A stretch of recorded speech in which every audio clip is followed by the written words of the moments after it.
Ibinabaan na ang oras at dinagdagan ang tao na nagmamarka ng mga ebidensya ng House Prosecution Panel at Defense Team ni Vice President Sara Duterte para mapabilis ang proseso at hindi maudlot ang pagsisimula ng impeachment trial sa July 6. Kabilang sa mga ebidensyang nais pamarkahan ng prosekusyon ay ang kahon ng tax records ng bise at kanyang asawang si Attorney Mans Carpio na hindi binuksan noon sa impeachment proceedings ng House Justice Committee. May unang balita si Sandra Aguinaldo.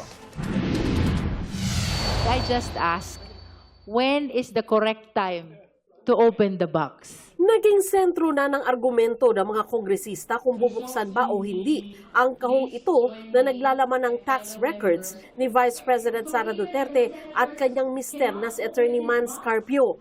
Naganap yan nang isumite ito ng Bureau of Internal Revenue sa House Justice Committee. Sa botong 38-6, nagpasya silang hindi ito buksan bilang respeto sa privacy ng taxpayer, lalo na't private citizen daw ang mister ng bise. Parang you are so near yet you're so far. Ngayon, kasama ito sa mga ebidensyang nais pamarkahan ng prosecution laban kay Vice President Duterte. Kaya sa isang manifestation, hiniling nila sa impeachment court na buksan na ang kahon. That particular BIR box was transmitted to the Senate na nakasil, na hindi pa yun nakita ng members of the Justice Committee. So since we are in the marking of exhibits, this is the proper stage na kailangan na rin siguro buksan yan para magkaroon na ng inventory of the contents of that particular BIR box. Katwiran ni Congresswoman Laila de Lima, makatutulong ang pagbubukas dito sa pre-trial conference para mas mabilis na kapag ipiniresenta itong ebidensya sa trial mismo. Sasagutin daw ng kampo ni VP Sara ang manifestation ng prosecution. We're very reasonable naman sa defense, but siguro I won't give any details right now. Let's wait na lang po for the formal response.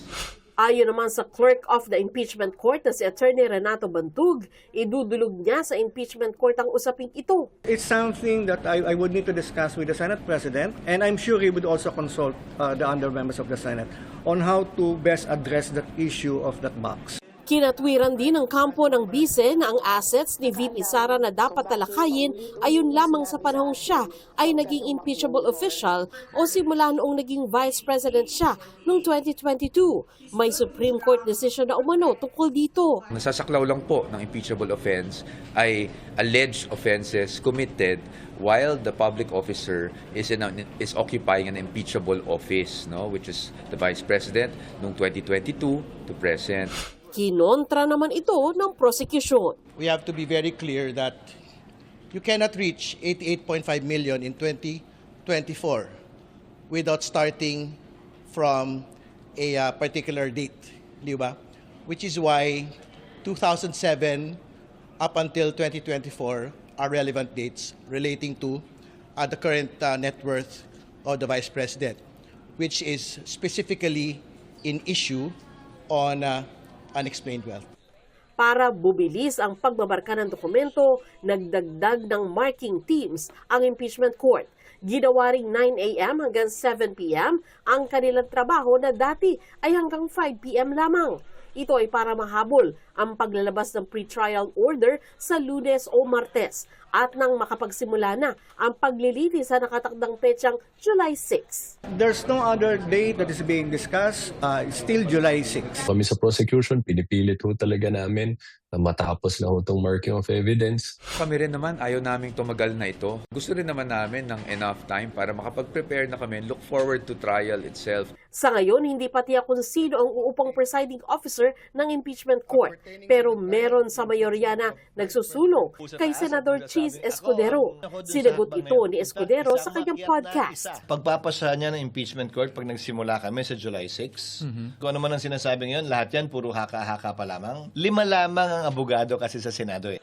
Naghahanda pa rin daw si Senate President Sherwin Gatchalian na nagsabing sa ngayon siya ang presiding officer sa impeachment. Under our rules, ang presiding officer ng impeachment other than the President is the Senate President.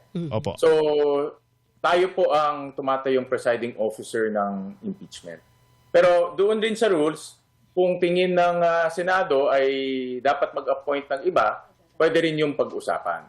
Ito ang unang balita. Sandra Aguinaldo, GMA News.